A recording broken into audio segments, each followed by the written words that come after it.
Okay. So this is, we will be back in order. Meeting to consider tax hardships under Idaho Code 63-711 on parcel number RPRPP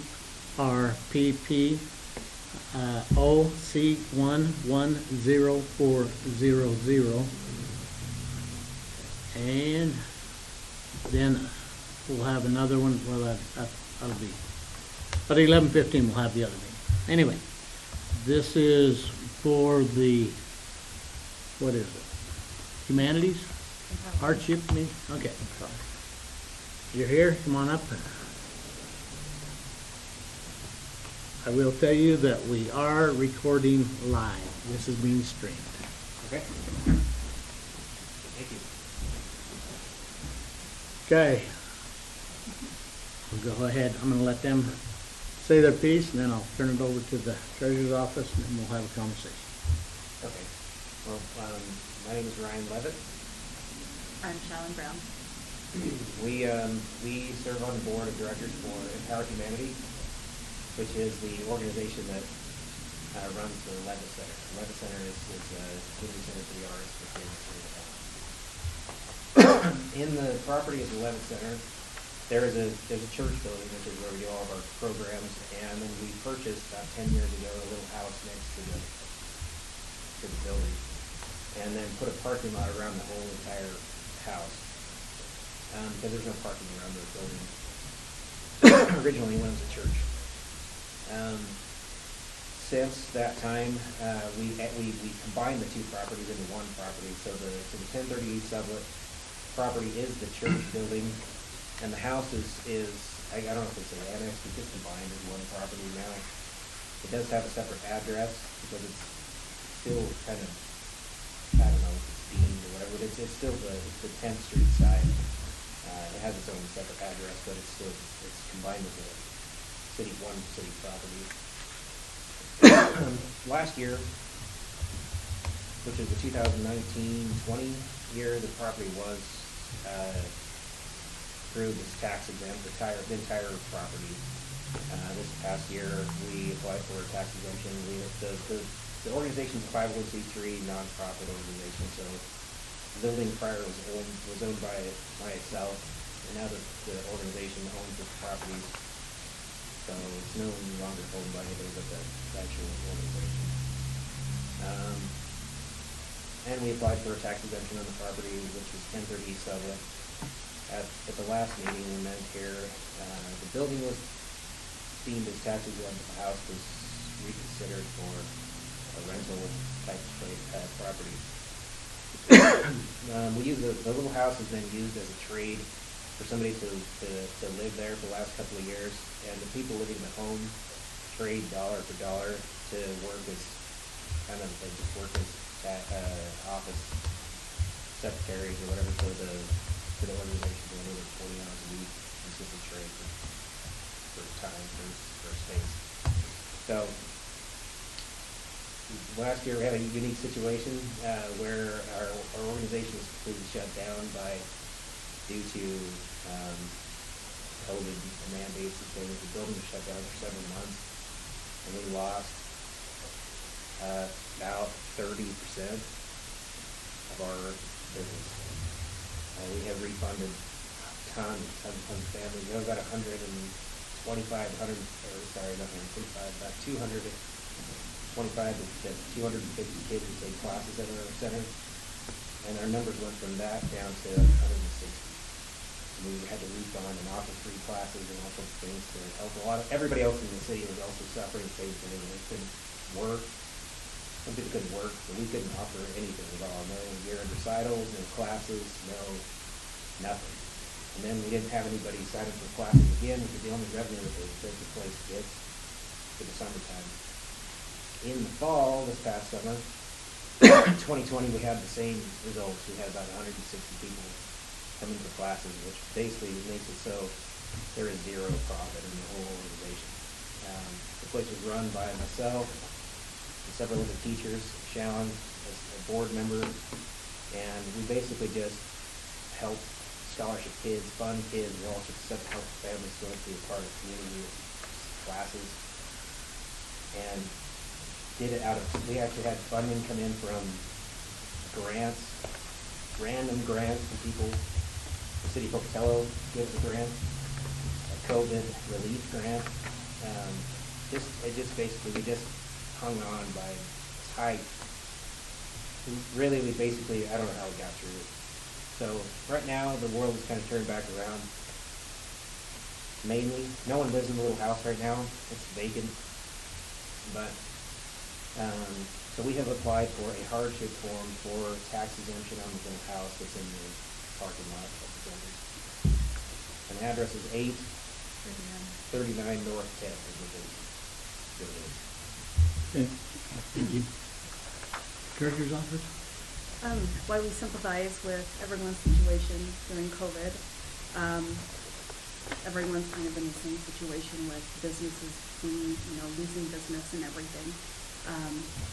We're kind of at a loss of they're already getting a very large exemption on the church part of their business.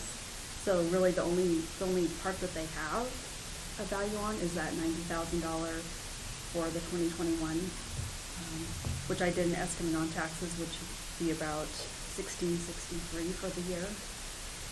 It's hard for us to justify an exemption for this property where there's so many other businesses that are in the same situation. So that's kind of where we're at with that. Okay, the assessor's office here, do you have anything to add? So we just asked for the value on and we considered about 90,000, and we didn't put the land on because it is a parking lot and it's involved in the agriculture part. So we just put that plan on itself. Okay, thank you. In doing some research on this isn't the first time you've come before one of the Board of Commissioners.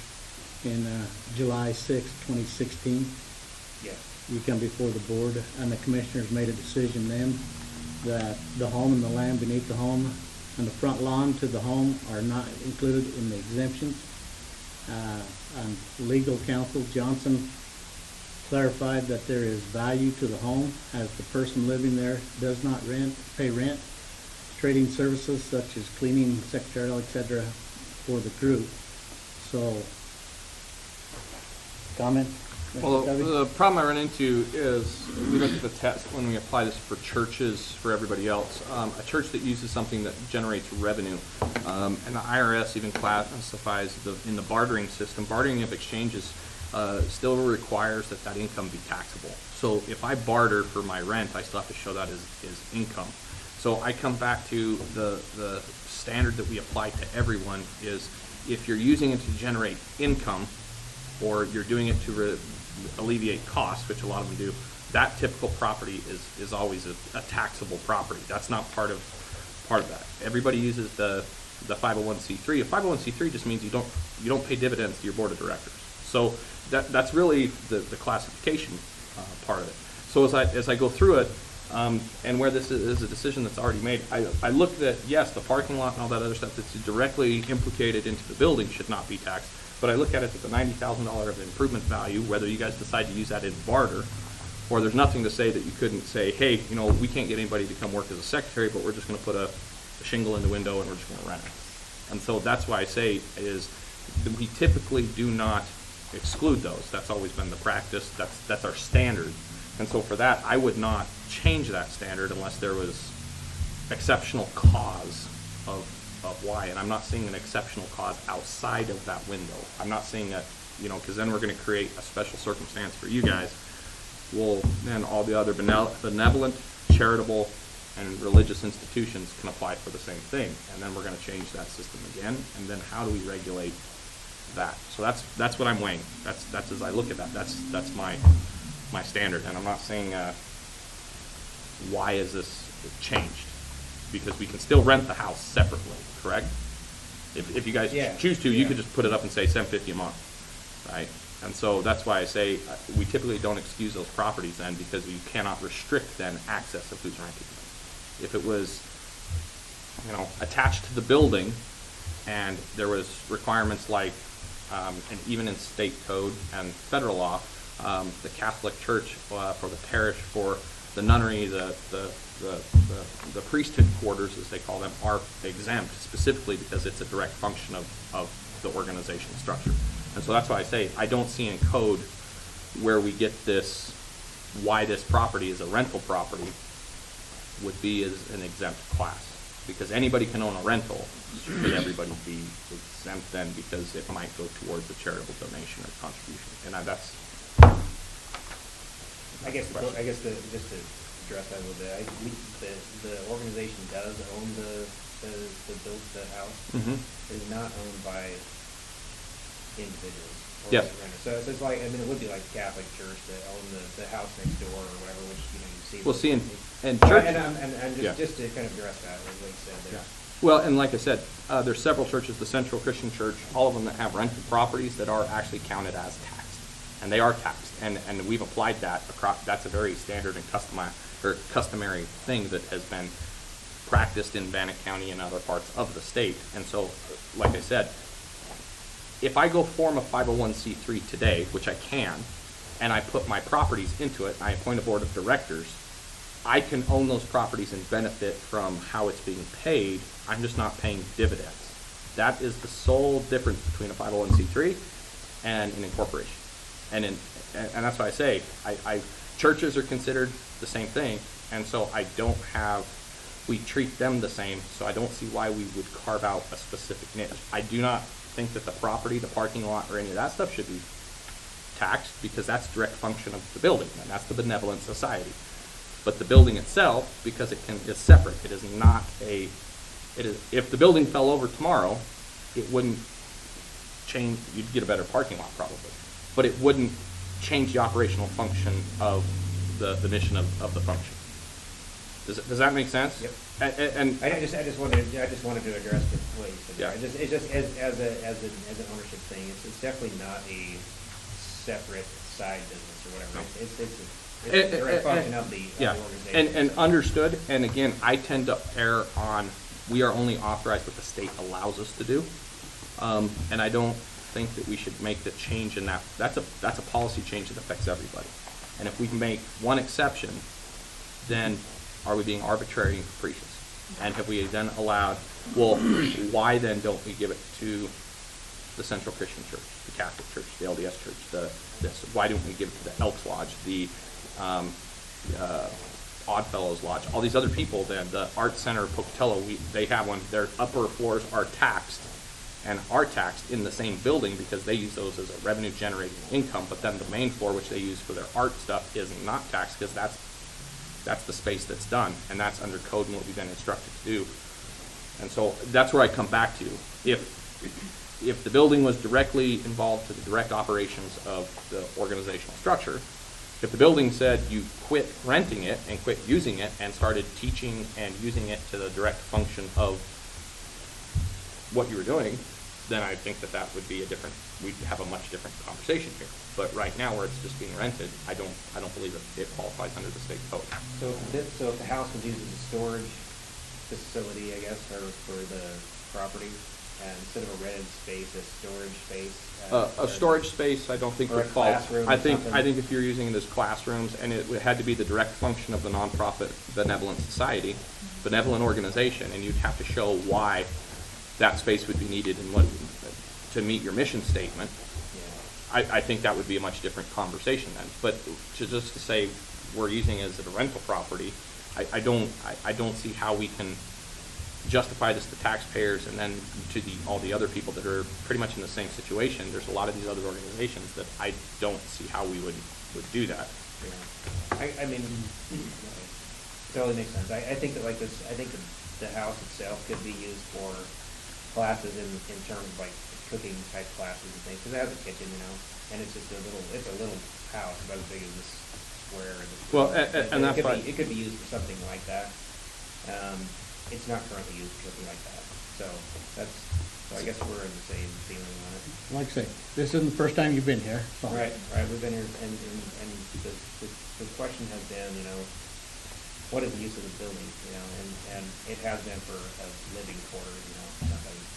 Well, and then it goes back to the IRS rules and the bartering and exchange system, that is actually treated, whoever is bartering and living there, are reporting that as income. On their tax returns, that should be reported as income, and you are paying income to them. And so you should, the organizational still needs to show that that is an income expense. And so that's why, again, I go back to, as long as we follow into those reporting rules, that it is actual income and taxable income, I have a hard time then seeing how that would be involved in it. And that's changing that classification of the property. So that's just, Motion? um, I mean, I don't know if we need a motion, if we have to formally deny or, just formally deny. Can I have I have a question real quick? So, it's already been established that the house is non-taxable. So what we're here for today, correct, is, The oh, house sorry, is- the The house house is is taxable, taxable. sorry. Yes. But today we came to discuss the hardship application, which is, And we don't feel like. I don't think that the hardship Justified. would fall under there. Again, it's not a direct operational thing that would fall under there. It's a, You still have the opportunity to rent the house. yes.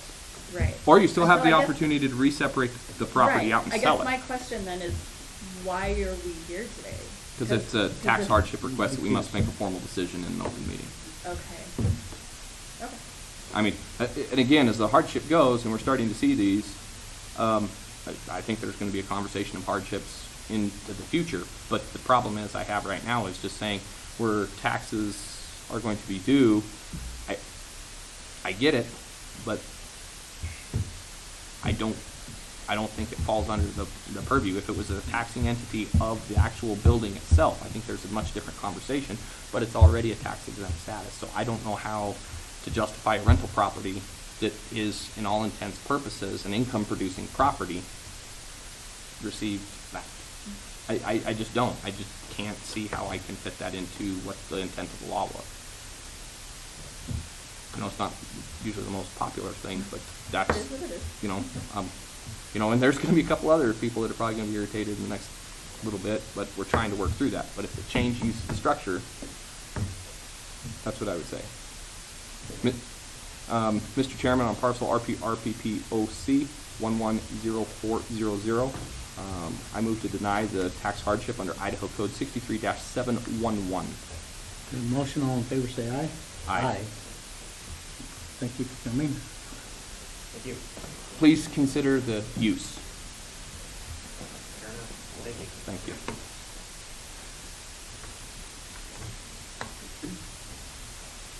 All right. Our next meeting, consider tax hardship under Idaho Code 63711, parcel number RPRCIGP 000201. Go ahead and come on up.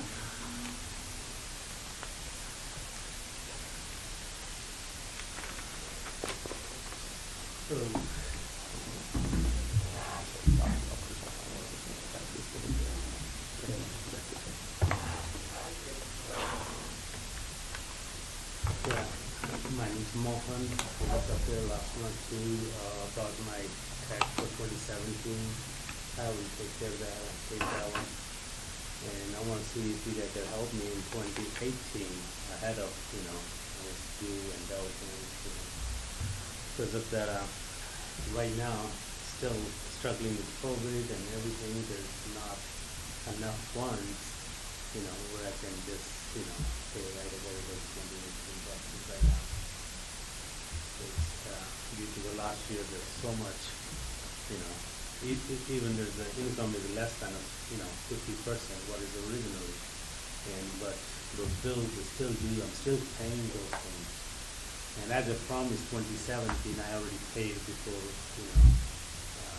the date of due. I had like a filthy hard time. Even, yes, business there right now, the problem is the same problem you got heard everywhere. No employees. I mean, even like last night, I worked all night and I would sleep 2 hours and come here. And my son, we can't find it anywhere to kind of work and just, it's pretty hard right now. I want to see if you guys just like a request before too, if you guys give me some break in 2018, and then that'll probably be a big help for me to back up on my feet. I hope like they already, closed that, and unemployment benefits to older people, they're getting free money, so I hope people come back to work and everything back to normal, but it's just like, it's crazy what I can say, like, 16-hour a day by myself, my son work at night, still nothing, nobody wants to work, but the taxes is still there. I know we have to pay it, but if we would get some break, that would help a lot, with 2018. And, that's what I'm trying to see if they can, get some break in there. Okay. Treasurer's office? Mr. Supla was in constant contact with us from our last meeting, regarding his 2017 taxes. He paid it on time and got all those payments, which we were very appreciative of with him. We're going to be heading into tax deed at the beginning of the year on his 2018 taxes. So, it's a large chunk of money on just his 2018 taxes. I understand the COVID situation and especially he's been hit pretty hard with no income coming in, no employees and all that. So the treasurer's office would recommend that we possibly cancel out a year of the taxes for him to give some relief and some interest being waived, but being on a payment plan as well. And I submitted a sort of a payment plan. I haven't talked to Mr. Supla to see if that would work for him, the payment plan, if it's something that you would agree with or move forward on. It's just something we try to put together to try to get some relief for him, and so we stay open and get caught up instead of being here every year. Okay. And I appreciate that. My concern is the other taxpayers. When we start supplementing you and others expect the same circumstances. And we keep talking about COVID, but 2017, 2018, and 2019, there wasn't COVID. I mean, you was in trouble before that. But I will give you credit that you paid off 2017, that you worked real hard to come and do this. So I am tending to be more lenient. I have a question, if I may. I see a huge drastic change in the 2020 tax bill versus the 2019 and 2020. The 2018 tax bill is almost three times what the 2020 bill is. And I'm not understanding, and maybe I can have... I mean, you got the first half and the second half. Well, first half. So Still, you're at 46. 40, You're still, 65 in 18, and you're at 46 in 20. So, like I said, there's a pretty large difference in there, and I'm kind of curious, and I know we're not a board of equalization right now, but why is there that drastic of a change? And it changed from 65 in 18 to 58, and then it's going. I mean, I'm just curious on what The is... value is the same, it was just the levy. Just the levy. Okay, and that was just my question, is what's there in the levy amount, or if it was a assessment amount? If you look at page 5, that Okay. I'm in it'll a... show you that breakdown. Oh, okay, the I got you. Markets and stuff. Okay. Yeah. Well, Value. and to agree with Commissioner Moser, I appreciate you coming in and getting the 17 done. And I know that you guys had an exchange and partnership and owning a hotel and selling, and there was a lot of things that we probably will not discuss right now on that. And so I do appreciate you getting that done. I want to back on track, man, so I don't like Well, and so like I said, if we are having 18 where we're moving into tax deed already, I would try and figure out something on 18 right now, right up front, where interest, late charges, I would definitely say, did you pay interest and late charges, or did we waive those? We waived interest, we collected late fees. Okay, so I would say I'm okay with doing something with those for both your 18 and 19 years. I'm, you know, and again, even looking at maybe some, not canceling the full amount of tax, but maybe some partial and some payments as long as they're kept in place. And again, if you're pushing to get it done, the last thing I want is a building that just sits there and deteriorates by not operational. I get that, but that's just kind of where I start looking and talking. And honestly, I'm being a little more lenient because I don't want him back here the first of the year. So I'd just soon go ahead and forgive 2018. Okay. And then move forward and start paying on 2019 under the payment system. And this is really tough on me, I'll tell you. No, I will do that. It's a lot of money. I'll tell you right now, you just caught Ernie on a good day, man. Like, wow, man. Wow. Everybody, I'm just telling you, I'm usually the bad guy. If you would have missed one payment, No, we wouldn't even be having this discussion. I'm just telling you, and this says if you miss 2 payments, then we're gonna come back and we're not gonna forgive these things. Yeah, no problem. And Yeah. so, that's the conditioning behind it, Okay. is, I will start at 2019 right away. you've been true to your word, and we're gonna reward you. Because just like Commissioner Tubby said, I don't wanna own the building. I don't want it up for auction. I don't want us having that responsibility either. I'd just soon have it functioning and I'm moving forward. So I'm trying hard, so just like this. Well, I'm working with like on 4 employee, I need about like a 12. yeah. And doing maintenance, night shift, morning shift, that's what I'm doing right now. Well, and I would say that I tend to agree with Commissioner Moser on that, on the 2018s, and making sure you're paying the 19s. And if you can, try and encourage wages and get people hired and pay them what they're worth and get them there and be productive. I just try getting like a $12 plus or 15. It's still nobody wants to work that. I'm trying hard. I will catch it. 19 interest. Let's get it done. Okay, go ahead and make a motion. Mr. Chairman, I move that we approve the cancellation of the 2018 taxes, including late charges, interest, and costs, total value of $84,544 and 36 cents. And then, is there anything further that you'd like to do that way? What you gonna do? And then let's take off the interest of 2019 as well, as long as the payments are received on time, for a total of interest of currently what it sits of $8,180.44. Right there, 8,180.44. Mine has 10. Well, whatever, Ernie, the most current interest, let me rephrase that, strike the value, the current interest for 2019 taxes, Strip all 2018. and all of 2018.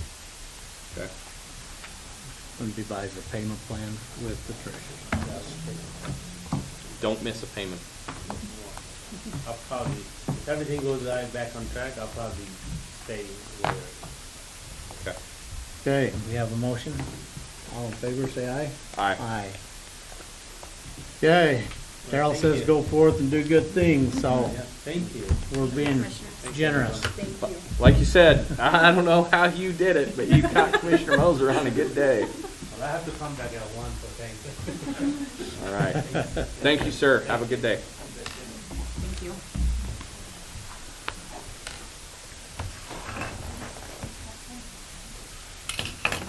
With that being said, we're